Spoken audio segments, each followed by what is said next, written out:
Bibili lang sana sa panaderya ang isang pulis nang tambangan siya sa Maguindanao del Sur. Ang suspect posible umanong isang gun for hire. Para bigyan ng mukha ang balita, Mobile Journal, Kayla Macantan.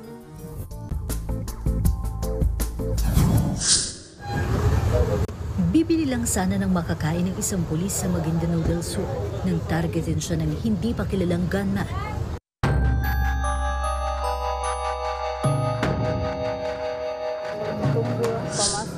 Alas 9 ng umaga nitong Lunes nang mabulabog ang mga residente ng Barangay Tunggol. Ang lalaki kasing bumibili lang noon sa isang bakery sa gilid ng kalsada pinagbabaril. Napag-alaman pang isa pala siyang pulis. Si Patrolman Jomar Calantungan, residente ng Kabakan, Cotabato, na kasalukuyang naninirahan sa Barangay Tunggol.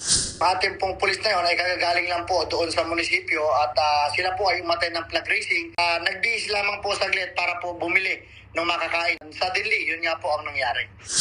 Nadala pa sa ospital ang pulis pero idineklarang dead on arrival.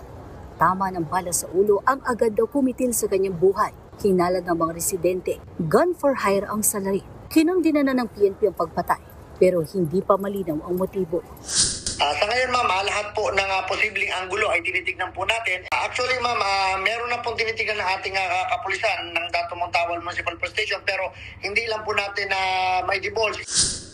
Mobile Journal, Kayla Macantan, hatid ang mukha ng balita.